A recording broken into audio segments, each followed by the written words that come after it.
Halo teman-teman semua, kami dari kelompok 5 untuk mata kuliah Soft Skills akan menjelaskan mengenai analisis berpikir kritis pada berita yang berjudul Keluarga Cendana menggelar syukuran usai Soeharto mendapat gelar pahlawan. Dalam video ini, kami akan menganalisis berita tersebut melalui 6 aspek penting. Untuk anggota kelompok kami, terdiri dari Josephine, Judith, Crystal, saya sendiri yaitu Mahsa, Michelle, Nisrina, Stephanie, dan Vanessa.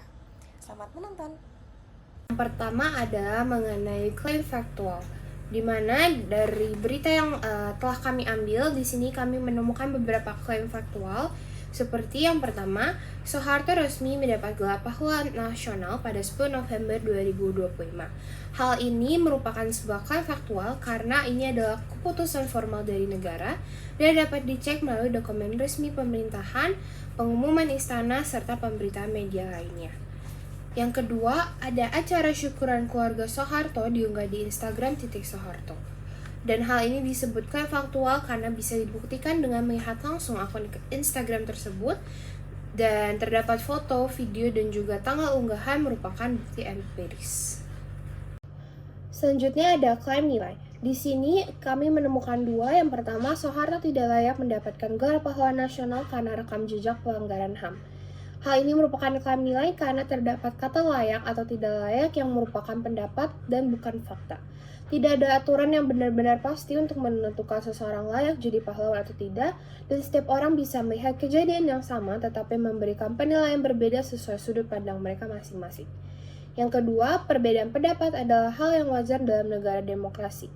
Ini adalah penilaian terhadap apa yang dianggap wajar dan tidak dapat diuji dengan bukti empiris karena wajar adalah nilai dan bukan fakta. Selanjutnya adalah klaim subjektif.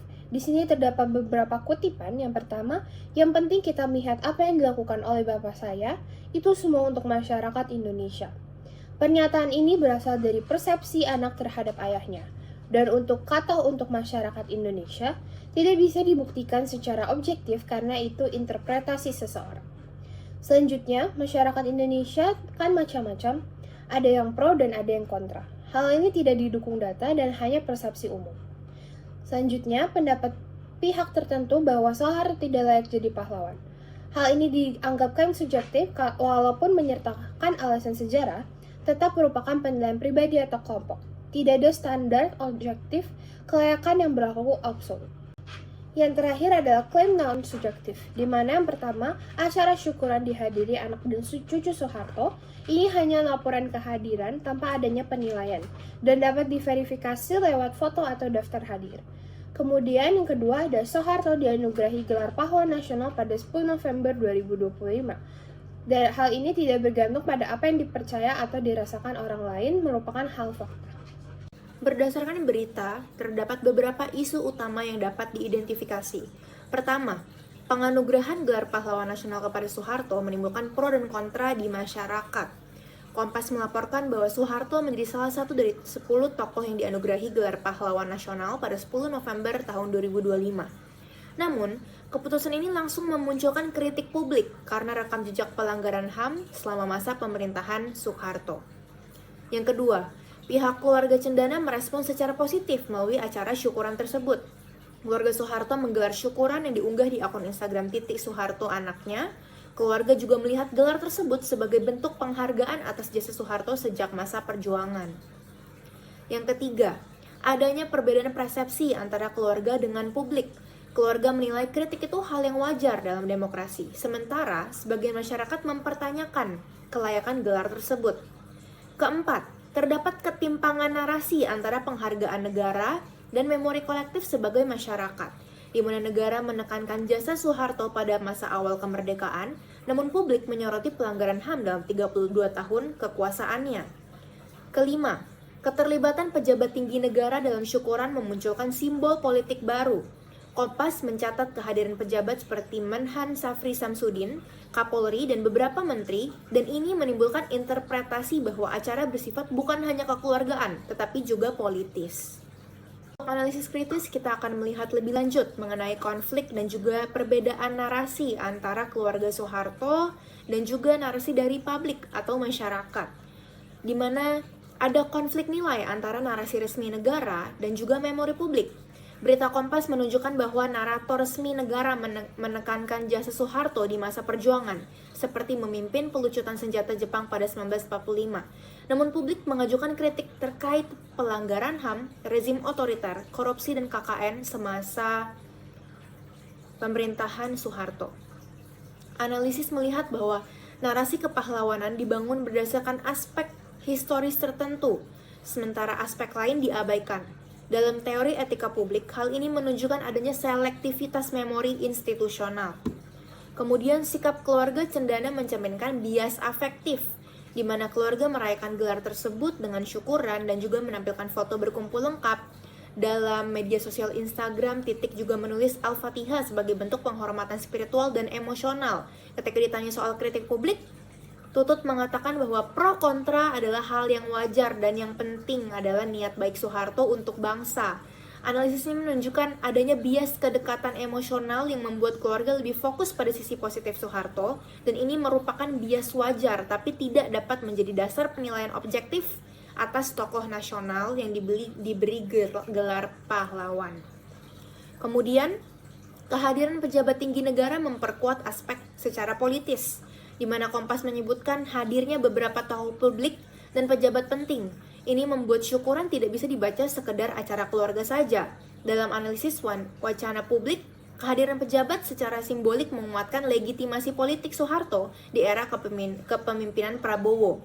Ini menimbulkan interpretasi bahwa ada upaya rekonstruksi citra, ada agenda rekonsiliasi politik, ataupun ada penguatan hubungan antara elit tertentu. Hal ini menunjukkan bagaimana keputusan pemberian gelar bisa memiliki dampak politis, bukan hanya historis. Kemudian media menampilkan fakta, tetapi tidak dapat lepas dari framing tertentu. Kompas menampilkan informasi lengkap, syukuran keluarga, foto-foto, putra-putri dari Soeharto, pejabat yang hadir, kritik publik, dan kutipan dari Tutut. Framing Kompas terlihat seimbang, di mana memberi ruang bagi keluarga, namun juga memberi ruang bagi kritik politik. Namun, untuk analisanya, perlu menyadari bahwa media tetap berperan dalam menentukan apa yang mereka soroti. Menonjolkan syukuran atau fokus pada narasi perayaan, menampilkan foto pejabat memberi sinyal politis, sedangkan mencantumkan kritik HAM menjaga objektivitas. Framing seperti ini penting dianalisis karena membentuk persepsi pembicara dan pembaca. Kemudian, ketegangan antara penghargaan simbolik dan keadilan historis. Pemberian gelar pahlawan bersifat simbolik. Namun, di sisi lain, simbol negara dapat bertabrakan dengan memori korban dan sejarah kelam masa Orde Baru, di mana kita dapat melihat bahwa penghargaan negara bisa juga menjadi legitimasi formal. Namun, kritik publik adalah bentuk dari resistensi moral dan historis tersendiri. Kasus ini menunjukkan konflik antara rekonsiliasi negara dan kebutuhan keadilan historis, sebuah isu yang klasik dalam studi sejarah dan etika pemerintahan. Ya, jadi berdasarkan identifikasi dan analisis dari berita tersebut, untuk evaluasinya bisa didapatkan beberapa hal gitu. Yang pertama mengenai etika publik dan memori kolektif. Nah, keputusan negara untuk menonjolkan jasa Bapak Soeharto ini namun mengabaikan pelanggaran HAM itu jadi menciptakan suatu ketidakseimbangan etis. Nah, hal ini berpotensi mengabaikan pengalaman korban dan memperkuat konflik antara narasi resmi negara dan juga memori dari masyarakat. Lalu yang kedua terkait respons keluarga dan bias emosional. Nah, syukuran keluarga ini mencerminkan bias emosional atau afektif yang wajar. Namun sebenarnya tidak dapat menjadi dasar penilaian yang objektif. Respon yang menormalisasi kritik tanpa menyampaikan substansinya itu menunjukkan ketidaksiapan untuk menghadapi kompleksitas dari sejarah. Lalu selanjutnya dimensi politik dan kehadiran pejabat. Nah, kehadiran pejabat tinggi itu memberikan sinyal bahwa penganugerahan ini bukan hanya semata-mata karena keputusan historis, namun juga terdapat makna politik atau makna politis di situ. Nah, simbol tersebut ini dapat dibaca sebagai upaya untuk menguatkan kembali image atau citra Soeharto dalam konteks politik saat ini. Lalu yang keempat, terdapat peran media dan framing. Nah, meskipun Kompas sebagai platform berita itu menyajikan informasi yang seimbang, namun fokus pada momen syukuran dan foto pejabat itu membentuk framing yang dapat mempengaruhi persepsi publik gitu, dan menjadikan acara ini jadi seperti tampak lebih legitim dan seremonial dibandingkan kontroversial. Lalu yang kelima, terdapat terkait dampak sosial dan politik jangka panjang. Nah, keputusan ini berpotensi menormalkan kembali figur otoritarian, memperdalam konflik memori, dan menurunkan kepercayaan publik terhadap integritas sejarah. Nah, dampaknya ini dapat dirasakan pada kualitas demokrasi dan rekonsiliasi nasional nanti ke depannya, di masa depan itu gimana? Argumen dan counter-argumen. Argumen ada 3 bagian argumen, yaitu yang pertama, penetapan Soeharto sebagai pahlawan nasional dapat dibenarkan karena kontribusinya pada stabilitas pembangunan. Jenis argumen ini yaitu induktif kausalitas, karena kebijakan Soeharto pada masa awal pemerintahannya dianggap berhasil membangun stabilitas ekonomi dan infrastruktur. Karena kontribusi ini berdampak besar pada negara, maka pemberian gelar dapat dipandang masuk akal. Argumen yang kedua yaitu syukuran keluarga adalah hak sah karena gelar ditetapkan secara legal. Jenis argumen ini yaitu deduktif modus ponens, karena menggunakan pola jika P maka Q, P maka Q. Jika gelar ditetapkan secara sah atau sama dengan P, maka keluarga boleh merayakannya atau sama dengan Q. Gelar sudah ditetapkan secara sah atau P, menjadi maka syukuran dapat dilakukan atau sama dengan Q. Argumen yang ketiga yaitu syukuran tidak otomatis menghapus sejarah kelam Orde Baru. Jenis argumen ini yaitu induktif analogi, karena sebagaimana keluarga tokoh lain dapat merayakan penghargaan tanpa mempengaruhi catatan sejarah, tindakan keluarga Cendana bersifat personal dan tidak memiliki kekuatan untuk mengubah fakta historis. Analogi ini menunjukkan bahwa perayaan tidak sama dengan pemutihan sejarah. Kita masuk pada bagian counter argumen. Counter argumen sendiri terbagi menjadi 3 juga, yaitu yang pertama, kontribusi pembangunan tidak menghapus pelanggaran HAM sehingga gelar pahlawan tidak layak. Jenisnya yaitu kritik pada generalisasi yang tidak lengkap dan menghindari ad misericordiam. Ini karena menyoroti kontribusi saja tanpa mempertimbangkan catatan pelanggaran HAM menghasilkan argumen yang tidak seimbang. Penilaian moral tidak dapat digantikan oleh simpati atau penekanan pada sisi positif saja. Counter argumen yang kedua yaitu syukuran keluarga berpotensi membentuk opini publik yang bias terhadap sejarah. Jenisnya yaitu induktif kausalitas, karena tindakan simbolik keluarga tokoh besar dapat mempengaruhi persepsi publik, kemudian membentuk opini bias dan dampaknya luas pada masyarakat. Jadi, syukuran tidak bisa dianggap sebagai perayaan pribadi semata, melainkan tindakan publik yang berimplikasi politis. Counter argumen yang ketiga yaitu keputusan negara yang sah secara prosedural tidak otomatis benar secara moral. Jenisnya yaitu reductio de absurdum, karena jika semua keputusan resmi dianggap pasti benar, maka keputusan kontroversial apapun harus diterima masyarakat, dan ini menghasilkan kesimpulan tidak masuk akal. Karena itu, legalitas tidak sama dengan kebenaran moral. Untuk 5 pola deduktif spesifik pada artikel ini dimulai dari ponens dengan premis Soeharto resmi mendapat gelar pahlawan nasional pada 10 November 2025. Kemudian, keluarga Soeharto menggelar syukuran untuk merespons penganugerahan tersebut. Untuk bentuk deduktifnya, maka jika Soeharto mendapatkan gelar pahlawan nasional, maka keluarga Cendana menggelar syukuran. Soeharto mendapatkan gelar pahlawan nasional, jadi keluarga Cendana menggelar syukuran. Kemudian yang kedua yaitu tolens dengan premis, berdasarkan pemaparan, Soeharto dikategorikan sebagai pahlawan di bidang perjuangan karena perjuangannya menonjol sejak masa kemerdekaan. Untuk bentuk deduktif, jika Soeharto tidak memiliki perjuangan yang menonjol sejak masa kemerdekaan Indonesia, maka Soeharto tidak dikategorikan sebagai pahlawan bidang perjuangan. Soeharto dikategorikan sebagai pahlawan bidang perjuangan, jadi Soeharto memiliki perjuangan yang menonjol sejak masa kemerdekaan Indonesia. Selanjutnya untuk jenis hipotesis, yaitu dengan premis, sejumlah pihak menilai Soeharto tak layak mendapat gelar pahlawan karena rekam jejak pelanggaran hak asasi manusia atau HAM yang terjadi selama 32 tahun masa kepresidenan Soeharto. Kemudian, merespons kritik publik tersebut, Tutut menilai perbedaan pendapat adalah hal yang wajar dalam negara demokrasi. Masyarakat Indonesia kan macam-macam ya, ada yang pro, ada yang kontra, itu wajar-wajar saja. Kata Tutut dikutip dari tayangan Kompas TV Senin pekan lalu. Lalu untuk bentuk deduktifnya adalah menjadi, jika Indonesia merupakan negara demokrasi, maka masyarakat beragam dan terdapat pihak pro atau kontra. Jika masyarakat beragam dan terdapat pihak pro atau kontra, maka sewajarnya terdapat sejumlah pihak yang menilai Soeharto tak layak mendapat gelar pahlawan.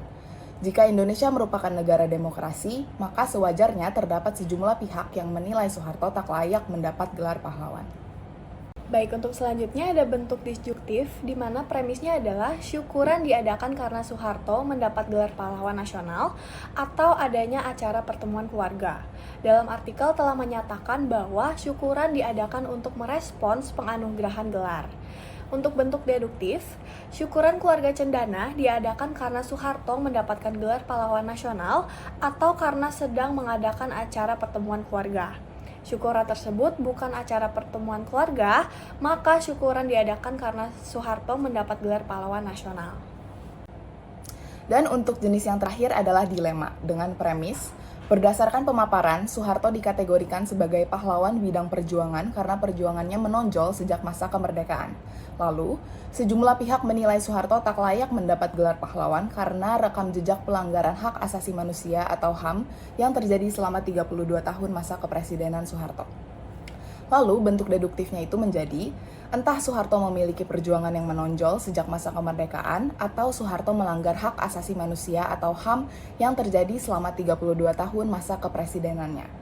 Jika Soeharto memiliki perjuangan yang menonjol sejak masa kemerdekaan, maka Soeharto layak diberikan gelar sebagai pahlawan. Jika Soeharto melanggar hak asasi manusia atau HAM yang terjadi selama 32 tahun masa kepresidenannya, maka Soeharto tidak layak diberikan gelar sebagai pahlawan.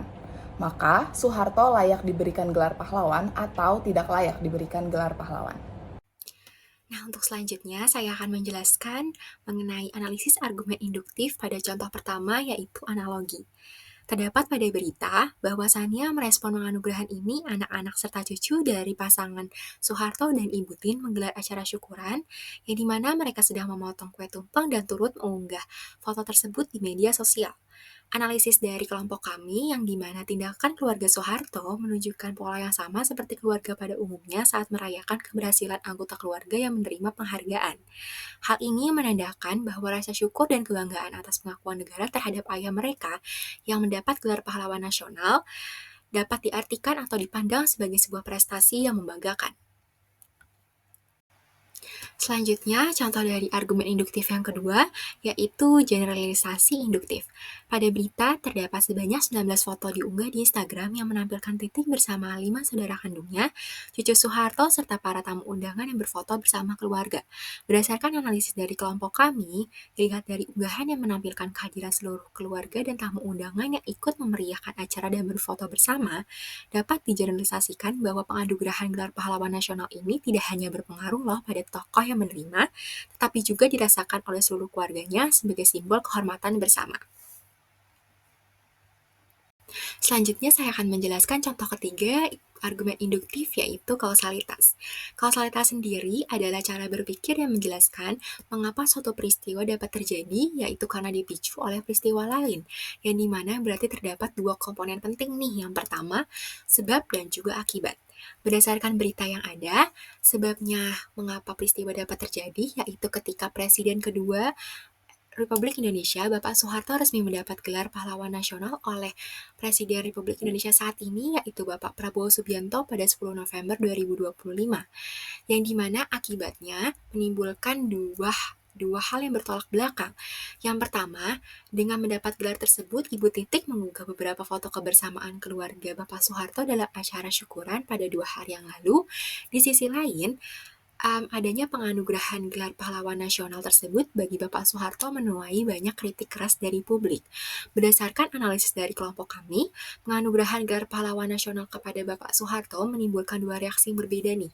Yang pertama, keluarga merespon dengan rasa bangga melalui syukuran, sedangkan di sisi lain, sebagian masyarakat menanggapinya dengan kritik karena Soeharto pernah terlibat dalam isu pelanggaran HAM.